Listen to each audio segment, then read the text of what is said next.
volta com o nosso Você Bonita, e sexta-feira é sempre muito gostoso, né? Esse clima que a gente tem aqui no programa, e a gente escolheu um tema muito legal hoje, com ele mais uma vez, o naturopata Daniel Alan Costa, junto com a gente, sempre com a mesa linda.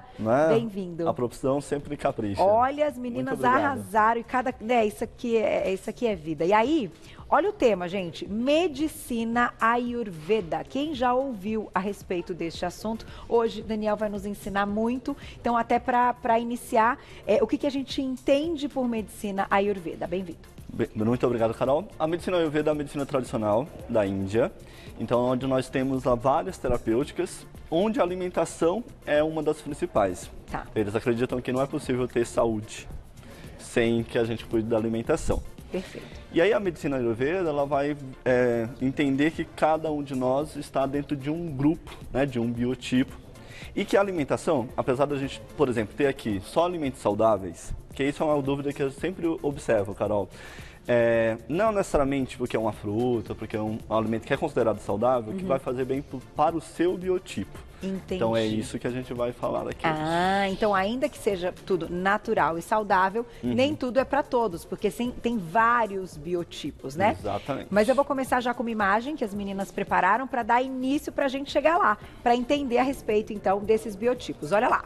Primeira imagem na tela, o que é isso? Aqui nós estamos falando dos elementos. Então, antes de falar especificamente dos biotipos, a gente tem a constituição dos elementos. Tá. Então, a caixa seria mais associada ao espaço, ao vazio, o movimento que a gente precisa ter junto com o vaio, que é o ar. Tá bom. Então, aquilo que é movimento. Então, alguém que tem essa característica de ar e éter, né, a caixa e vaio, é alguém que é mais dinâmico, tem mais movimento. Tá bom. Né? E aqui nós vamos ver justamente essa ordem de geração. Agni é fogo, tem a ver com aquilo que transforma, que digere. A gente está falando de alimentação, então a nossa capacidade de transformar os alimentos, a nossa capacidade digestiva é determinada por Agni. E aí, água, né, Jala, seria os nossos líquidos corpóreos. Tá bom. Por exemplo, tem pessoas que têm securas, tem pessoas que têm acúmulo de líquido, retenção, né, e nós vamos falar dos alimentos que podem ser utilizados. E terra seria a estrutura, a parte estrutural mesmo. Então tem pessoas que têm uma estrutura maior, tem pessoas que têm uma estrutura menor, e a gente vai vendo aí, de acordo com esse equilíbrio e desequilíbrios, quais alimentos são mais interessantes. Então vamos começar com os biotipos, até para que a gente entenda como é que a gente se identifica e como é que a gente sabe, né, encontrar. Perfeito. Aqui a gente trouxe essa visão, né, corpórea. Tá. Então, aquele indivíduo que é mais ativo, que tem mais movimento, tem ar e éter, né? Então ele é o que a gente chama de dosha vata. Tá. Então ele tem um metabolismo mais acelerado, ele tem dificuldade para ganhar peso e facilidade para perder. Né? Tá. Nós temos aquele que é o mesomorfo, é o pita, né? Que é esse formato triangular, não tem problema. Formato triangular, que a gente pode ter aí aquele indivíduo que não necessariamente faz atividade física, mas já tem uma estrutura corpórea maior. Tá. Né? E nós temos o formato quadrado, que seria o endomorfo, que é aquele que tem uma estrutura maior, que aí é o contrário. Ele tem grande facilidade para ganhar peso e dificuldade para perder. Para emagrecer. Então aí isso vai ao encontro desse assunto que a gente já tratou aqui no Você Bonita com especialidade de nutrologia, para entender que muitas vezes para algumas pessoas a gente fala assim, ai que sorte, né? Ela come e não engorda. Então, na verdade, realmente é a estrutura, é a genética, é o tipo, exatamente. É o biotipo. E aí o que é importante? Nenhum desses biotipos é melhor ou pior, mas são as características, e aí a partir dessas características eu vou entender como que eu me dou melhor na minha profissão. Então, se eu tenho agilidade, por exemplo, eu aumento o vata. Alguém que tem a constituição mais estrutural é alguém que a gente pode contar mais, no sentido de se ele prometer algo para você, ele vai cumprir. Já os vatas não, eles são mais enérgicos, né, digamos assim. Entendi. Então pode ser que ele esqueça, pode ser que ele tenha feito algum outro compromisso naquele momento, né? Então, a partir dessa estrutura, dessa visão dos doshas, a gente consegue entender o modus operandi e entender quais são os alimentos que vão ser úteis. Perfeito. A grande questão é justamente essa, Carol. Então, se eu tenho já muito movimento e eu colocar um alimento, por exemplo, que seja picante, a gente vai falar dos sabores, o picante traz energia, traz mais movimento. Então, isso pode, para esse indivíduo, piorar essa condição. Entendi. Então, a gente vai entender qual é o nosso papel aqui, né? Qual é a minha estrutura, e aí para eu ver se eu estou equilibrado ou não, e se houver desequilíbrio, como que eu ajusto. Tá aí, mas então uma estratégia além, ferramenta e pensando toda na questão deles, né, da prática e de como isso funciona. A gente está falando, né, de uma prática indiana de muitos anos e que de fato eu acho que vai ao encontro muitas vezes do encaixe das coisas, né? Isso, vai ajudar para encaixar e melhorar a sua qualidade de vida. Então, olha o primeiro biotipo. Então, a gente vai falar dos sabores na tela. Olha que interessante. Então, sabor doce. Pode falar. A gente tem aí esse papel. O doce, ele é sempre acolhedor, né? Então, muitas vezes, quando a gente está estressado, tem algum problema, é muito natural que a gente busque o doce. Então, ele nutre os tecidos, nos dá estabilidade, a mente, os cabelos, os músculos, né? E aí é isso que eu estava comentando, essa capacidade de afago, de carinho. Então, muitas vezes, se você não teve isso no seu dia a dia, você pode buscar no doce. E ele traz essa sensação de contentamento, de felicidade. Tá, de felicidade. Mas não é para todos os biotipos. Não é para todos os biotipos e, na verdade, assim, a grande questão é a qualidade desse doce. Tá. Então, na hora que a gente sente vontade de comer algo adocicado, né? Então, a gente tem, por exemplo, nas frutas, a frutose, né? Uma boa fonte desse doce que é saudável, que vai suprir essa necessidade, porque quando vem a necessidade é porque eu realmente estou precisando. Tá. O que eu preciso só é oferecer o alimento adequado, o doce adequado para isso. Tá. Nessa classe dos doces, a gente também encontra aí os carboidratos, né, que muito embora para o nosso paladar não sejam doces, energeticamente são. Então eles são tônicos, eles são nutritivos. E aí a medicina Ayurveda vai falar, coloque no seu prato 50%, metade dele, do sabor doce. Tá. Para ver o quanto é importante, né? Mas isso para todos os tipos, exatamente. Tá. A gente vai discutindo, por exemplo, se eu já tenho muita estrutura e ele é tônico, ele é nutritivo, que é o caso do indivíduo Kapha, aí essa quantidade de doce pode ser menor. Entendi. Tá aí. Vamos para o próximo então. Falamos do sabor doce. Na sequência, salgado, chama Lavana Rasa. Lavana Rasa, exatamente. Rasa. E aí o salgado, né? O salgado ele dá sabor à comida. Então isso é uma coisa bem interessante para a gente observar, permite, né, que as coisas aconteçam. A gente fala assim das pessoas que são o sal da terra, que nutrem, né, que são essa base para a terra. Dentro do contexto da Índia, muitas vezes as emoções elas recebem o nome dos sabores. Um doce de pessoa, alguém azedo, esse sal, né, que é. Então a gente vai entendendo também essas funções a partir desses sabores. E o que é o sal daquilo que você trouxe? Que Boa, as sementes de maneira geral têm essa capacidade energética e são tônicas, são nutritivas, são estabilizadoras, que é bem interessante. Os próprios sais mesmo, como a gente comenta, né, o sal do Himalaia, por exemplo, tem essa capacidade. Temperos? Temperos. E aí o que a gente faz os temperos geralmente eles têm natureza picante também, mas a gente pode combinar o sal, né, nosso do dia a dia com os temperos e fazer essa potência, né? E que biotipo se beneficia do sal? Do sal, especialmente o Kapha, né? Ele vai se beneficiar mais. Mas se eu tiver, por exemplo, muito agitado, ele também tem a ação de acalmar. Tá. Se eu tiver, por exemplo, com acúmulo de líquidos, aí eu posso começar a observar que tem muito sal e aí eu vou substituindo pelos outros sabores. Muito bom. Vamos para o próximo, olha lá. Vamos falar agora um dos meus favoritos, o ácido azedo. Então, Amila Rasa, que melhora a digestão, aumenta o apetite e o fogo digestivo, dá sabor ao alimento e te move para fazer as coisas. Então, isso é uma coisa bem interessante, Carol. Aqueles sabores que a gente tem preferência, o nosso corpo, segundo a Ayurveda, ele é inteligente. Tá. Ele pede pra gente aquilo que a gente precisa. Então, muito provavelmente o sabor ácido e o azedo te fazem bem, né?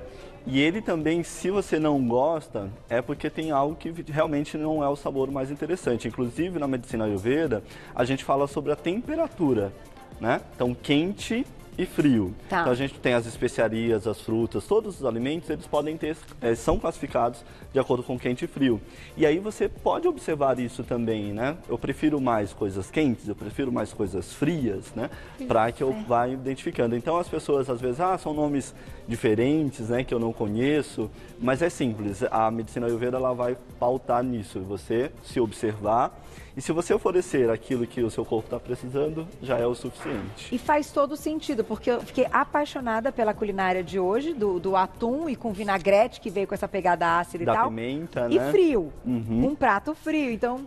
Interessante. Interessante também que é um prato frio, mas tem pimenta, que é quente. Que é quente, faz então esse balanço, né? E aí o ácido, ele tem, e o azedo, eles têm essa característica até de desintoxicar, né? Então quando a gente pensa no limão, nas características, e outra coisa que vale a gente ressaltar, são 6 sabores. Tá. Esses 6 sabores, eles precisam estar presentes nas nossas refeições. Tá. Se a gente for parar para observar, a gente vai perceber que é geralmente muito doce e salgado, né? E aí, refinados, então isso acaba atrapalhando a nossa saúde. Esse grupo representa o quê? Porque aqui eu entendi que é o doce. Isso, exatamente. Na verdade, aqui a gente trouxe os legumes como uma potência mesmo, né? A base. E aí, cada um deles vai ter essa característica. Por exemplo, a abóbora tem característica doce. Né? E o quiabo? O quiabo tem natureza doce também, mas ele acaba sendo muito interessante para a gente até ajudar a controlar o diabetes, né? Então, tem uma ação para auxiliar o organismo, né? O jiló, que muitas pessoas tossem o nariz, mas é amargo, a gente vai falar daqui a pouco, né? Então é muito interessante também. Então, outras coisas interessantes, ó, brotos. Os brotos têm essa energia, essa potência, né, de crescimento. Então, se você está muito paradinho, está um projeto ali que você está procrastinando, brotos. Come broto. Come brotos. Se você tem muitas ideias, ao contrário, às vezes, muitas ideias, sabe aquela pessoa que tem 1 milhão de ideias, mas tem dificuldade de colocar, aí a gente vai para os rizomas e tubérculos, que são raízes. Então, te dão estabilidade, te enraizam para você conseguir fazer as coisas. Ai, né? que interessante. Nutrem, né? Porque são doces também. Então, a gente vai observar a natureza, observar a condição energética desse alimento, para que a gente possa entender qual vai ser a função efetiva energética dele. Faz todo sentido, gente. E ó, vamos falar agora dele. Eu acho que já é o amargo, hein? Quer ver? Nossa, antes é o adstringente. Cachaia rasa. Então ele seca, né? Então tem essa a capacidade. Então, por exemplo, você tem perda de líquidos. Muitas vezes até as mulheres que têm sangramento menstrual abundante pode se beneficiar desse sabor, né? E o adstringente é aquilo que amarra, né? Então tem uma grande quantidade de taninos. Eles são cicatrizantes também, né? Então são muito bons para a gente trabalhar. E aí eles atuam nessa estrutura, fortalecem a energia kapha também. Então se você está meio paradinho, o adstringente traz esse movimento. Mais um, olha lá. Aí o amargo. Olha quanta coisa do amargo. Pois é, o amargo ele tem essa capacidade, olha só, de remover a oleosidade dos outros alimentos. Então é sempre importante ter um amargo. Ele facilita a digestão, tem um efeito depurativo, o que as mulheres, né, sempre buscam, reduzir gordura, né? Aumentar as funções do fígado. E aí, como o picante ele leva a gente para fora, por exemplo, o amargo ele vai trazer para esse movimento de introspecção. Então, se você está muito eufórico, muito agitado, o sabor amargo abranda. Por isso que o chocolate amargo tem aquele efeito que dá uma relaxada. Exatamente. Além do jiló, o que você destacaria do sabor? Que tá Com relação ao sabor amargo, os verdes escuros têm essas características, né? Então, a gente vai buscar esse sabor ali. Muito bom. Dá tempo de mais um, olha lá, para fechar com ele. Picante, né? Tudo de bom nessa vida. Pois é, o picante, então, traz essa questão de aquecer, calor, né? Então a gente vai trazer aí algo muito importante. E a grande potência da culinária indiana são as especiarias. É verdade. As masalas. Isso, exatamente. Mas aí quando a gente coloca o picante, eles acabam tendo essa ação. Só cuidado para quem já é muito inflamável, né? Muito irritado, por exemplo, já tem tem queimação no estômago. Então, se você já tem sensação de calor, aí o picante é algo que a gente vai diminuir. Ponderar isso, exatamente. Entendi. Né? Mas aí também dentro dos picantes a gente tem as temperaturas. Então a gente pode, por exemplo, para quem tem muito calor, hortelã, alecrim, são picantes, tem essa questão da especiaria, mas tem natureza fria. Então acaba sendo útil. Agora, quanto tempo a gente tem, Glaucia? e um minutinho para fechar. De qualquer forma, a gente marca para você voltar e a gente falar dos biotipos e de uma alimentação ideal para cada um deles. Vamos encerrar falando da massala. Eu acho tão interessante, né, que as famílias, então, cada família tem a sua... sua receita, né? Para falar de Índia, a gente não poderia deixar de falar da cúrcuma, né? Então, que é a base da massala. Então, digamos assim, a base é a cúrcuma. E aí, a gente pode ter, você falou tradicionalmente, cada família tem a sua própria receita, mas a gente pode também ter uma receita até para cada tipo de alimento ou para cada condição, né? A cúrcuma é simplesmente extraordinária. Se você pensar em qualquer doença, sistema digestório, respiratório, nervoso, anti-inflamatório. Então é um alimento que a gente precisa colocar nas nossas refeições, é a cúrcuma. Sensacional, Daniel. Obrigada mais uma vez. Mesa tá linda, parabéns para a produção maravilhosa que vocês estão arrasando. Olha... Tá tudo lindo e eu vou deixar o contato para vocês, porque esse trabalho do Daniel é muito legal. A gente já, tudo desse universo, então, que é a sua formação de naturopata, a gente vai trazendo aos poucos para o público, né? Até de reiki a gente já falou, já falamos dos cristais, já falamos das hortinhas, das flores e folhas, né? Da alimentação como um todo, pensando no sistema imunológico, né? Somos fãs do seu trabalho, viu, Obrigado. Daniel? Eu vou deixar o seu Instagram pessoal, que é o @Daniel Costa Naturopata, tudo junto, @Daniel Costa Naturopata, e o site www.ebram, com N, tá? ebram.com.br, para todo mundo mandar mensagem, para acompanhar todo o trabalho, porque realmente isso aqui faz uma diferença e quando a gente casa tudo, une tudo. Todos esses conhecimentos, né? É o que eu acho que eleva a nossa saúde e a nossa autoestima. Obrigada mais uma vez, viu? Eu que agradeço, por Carol, colaborar com tanto.